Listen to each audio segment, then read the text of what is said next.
Bismillahirrahmanirrahim. Assalamualaikum warahmatullahi wabarakatuh. Pada video kali ini saya akan memaparkan tentang rangkuman dari materi yang sudah disampaikan oleh Bapak Dr. Syihabuddin Said MSI tentang strategi pembelajaran dan motivasi belajar dalam rangka melaksanakan salah satu tugas dalam proses pelatihan pekerti yang diselenggarakan di Untirta oleh saya sendiri, Yosef Purna Irawan.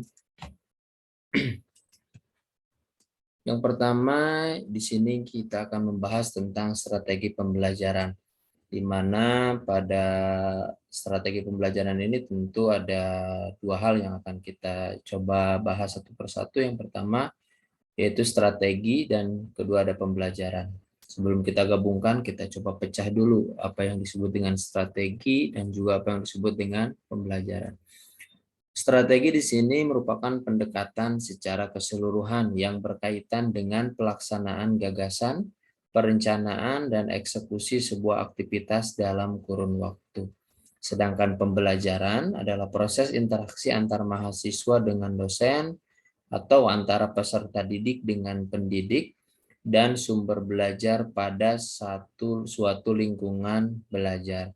Artinya pembelajaran ini dilaksanakan dalam satu wilayah atau satu tempat tertentu seperti sekolah ataupun kampus misalnya. Sehingga kalau kita gabungkan menurut salah satu referensi, strategi pembelajaran ini adalah sebuah komponen umum dari suatu rangkaian materi dan prosedur pembelajaran yang akan digunakan secara bersama-sama baik oleh dosen ataupun pendidik, baik juga dilaksanakan atau digunakan oleh mahasiswa ataupun peserta didik itu sendiri selama proses pembelajaran berlangsung. Jadi strategi pembelajaran ini bukan hanya melibatkan dosen tentunya, tapi peserta didik itu sendiri dilakukan secara bersamaan. Kemudian kalau kita berbicara tentang strategi pembelajaran, kenapa sih strategi pembelajaran itu dianggap sangat penting dalam proses belajar? Oke, kita akan coba sedikit bahas. Yang pertama, enaknya mungkin ya, atau gampangnya dengan menggunakan strategi pembelajaran itu, satu, bisa memberikan rumusan acuan kegiatan pembelajaran. Sehingga kegiatan pembelajaran itu bisa lebih efektif dan efisien karena menggunakan strategi-strategi yang sudah disusun sebelum-sebelumnya. Sehingga ada acuan yang jelas. Kemudian yang kedua, mencapai tujuan pembelajaran. Nah, ini yang paling penting. Dengan strategi pembelajaran itu, pembelajaran yang diberikan oleh dosen kepada mahasiswa ataupun dari pendidik kepada peserta didik, maupun yang diharapkan oleh mahasiswa dari dosen itu sendiri bisa dengan mudah tercapai, sehingga sesuai dengan apa yang sudah direncanakan atau strategi yang digunakannya. Kemudian yang ketiga, menarik minat belajar peserta didik sehingga tidak bosan ya, tidak boring, tidak lagi membosankan. Kalau dengan strategi-strategi, apalagi dengan strategi yang bervariatif, itu bisa menarik minat dari para pelajar. Dan yang keempat ada memotivasi, mendorong, menggerakkan, membimbing, dan juga mengarahkan peserta didik. Ini adalah pentingnya dalam proses belajar menggunakan strategi pembelajaran yang tepat. Kemudian kalau kita lihat dari strategi pembelajaran ini macam-macam ya. Ada kurang lebih 5 strategi yang bisa diterapkan. Yang pertama ada yang disebut dengan SPI atau strategi pembelajaran inquiry.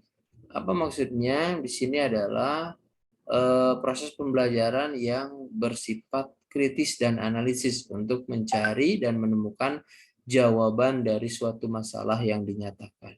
Sedangkan yang kedua ini ada SPE atau strategi pembelajaran ekspositoris, yaitu ekspresi pembelajaran ekspositoris ini adalah pembelajaran yang menekankan pada proses pemberian pengetahuan atau materi yang diberikan secara lisan ataupun verbal oleh dosen kepada mahasiswa atau oleh pendidik kepada peserta didiknya itu sendiri.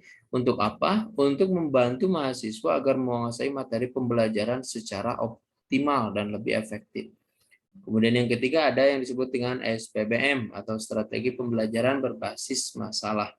Nah, untuk SPBM ini sendiri biasanya perpaduan antara beberapa kegiatan belajar yang menonjolkan pada proses pemecahan masalah ilmiah. Dan yang keempat ada strategi pembelajaran kooperatif atau SPK. Nah, SPK ini adalah metode pembelajaran yang termasuk dalam rangkaian kegiatan pembelajaran yang dilakukan oleh mahasiswa dalam kelompok tertentu. Sehingga ini membentuk seperti kelompok. Dan yang kelima ada strategi pembelajaran meningkatkan keterampilan berpikir atau SPPKB. Nah, SPPKB ini biasanya diterapkan untuk mengutamakan kemampuan berpikir mahasiswa, sehingga mahasiswa itu lebih inovatif dan berpikirnya lebih luas lagi. Kemudian kita akan bahas tentang karakteristik proses dari pembelajaran itu sendiri. Jadi karakteristik dari proses pembelajaran itu bisa bersifat interaktif, atau bisa juga inspiratif, menyenangkan, menantang, memotivasi peserta didik untuk aktif, dan juga memberikan ruang yang cukup bagi prakarsa, kreativitas, dan kemandirian sesuai dengan bakat, minat, dan pengembangan fisik serta psikologis para peserta didik atau para mahasiswa. Nah, sekarang kita akan beralih ke motivasi belajar di perguruan tinggi khususnya. Nah, kalau berbicara motivasi belajar itu, motivasi itu kan merupakan sebuah modal yang sangat penting untuk belajar. Karena kalau belajar tanpa motivasi, maka tidak akan ada capaian yang bisa dicapai. Artinya kurang berhasil apa yang diinginkannya itu kalau tidak didasari dengan motivasi. Meskipun seorang siswa atau seseorang dosen bisa memiliki kecakapan yang tinggi, mahasiswanya akan kurang berhasil dalam belajar jika motivasinya itu dikatakan dalam kondisi lemah atau belajarnya tidak memiliki motivasi. Sehingga motivasi dalam belajar ini adalah penting karena merupakan sebuah dorongan internal dan eksternal pada siswa-siswi ataupun mahasiswa yang sedang belajar untuk mengadakan perubahan tingkah laku. Pada umumnya dengan beberapa indikator atau unsur yang mendukung. Jadi motivasi belajar ini sangat penting dalam proses belajar karena untuk mendorong mahasiswa atau siswa atau peserta didik itu agar bisa menggapai tujuan dari pembelajaran itu sendiri. Apa sih fungsi motivasi? Nah, di sini motivasi itu satu sebagai pendorong tentu ya, sebagai pendorong untuk mencapai apa yang diharapkan dalam proses belajar, terutama kalau bagi mahasiswa atau siswa itu biasanya ada yang disebut dengan prestasi. Maka mahasiswa atau peserta didik yang motivasinya tinggi atau mendapatkan motivasi yang baik, biasanya akan lebih cenderung berprestasi dibandingkan dengan mahasiswa atau peserta didik yang tidak mendapatkan atau tidak mempunyai motivasi dalam proses belajar. Kemudian yang kedua sebagai pendorong untuk berbuat sesuatu dari setiap aktivitas yang dilakukan. Sehingga ketika dia belajar bukan hanya mendengarkan, bukan hanya datang, tapi dia berbuat sesuatu yang bisa meningkatkan mutu belajarnya tersebut. Sehingga lebih aktif daripada mahasiswa lainnya. Kemudian penentu arah perbuatan, yakni ke arah tujuan yang ingin dicapai. Ini jelas ya, kalau mahasiswa atau dalam proses belajar ada motivasi, itu tentu arahnya itu jelas. Apa yang ingin dia capai itu jelas, sehingga motivasinya sangat tinggi.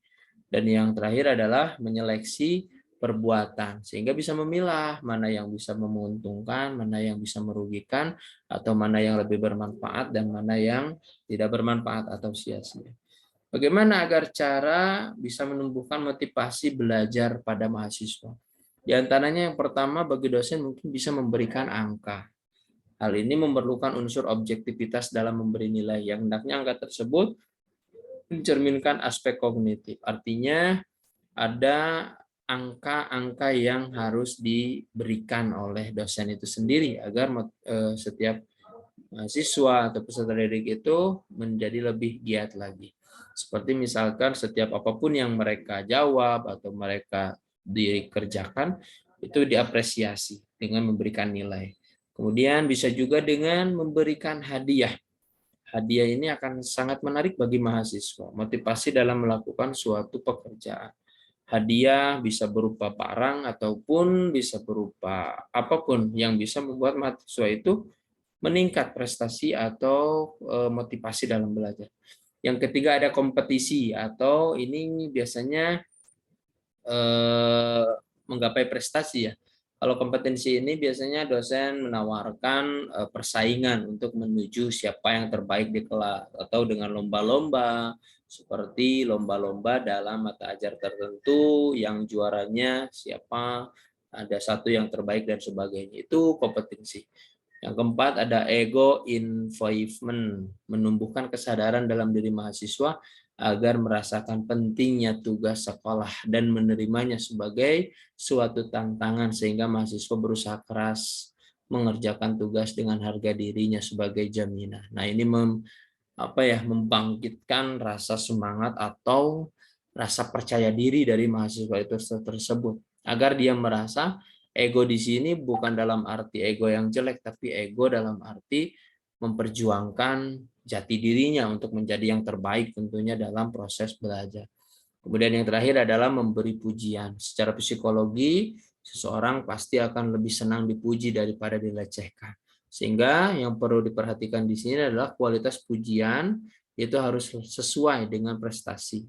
Kadang kalau berlebihan juga bisa membuat mahasiswa itu kadang keluar jalur atau terlalu besar hati, dan justru kalau tidak sesuai, misalkan prestasinya sedikit tapi pujiannya berlebih-lebihan, itu justru malah bukan lagi memberikan dampak yang bagus ya, kadang bisa juga menjadikan sebuah kemunduran untuk mahasiswa atau peserta didik itu sendiri.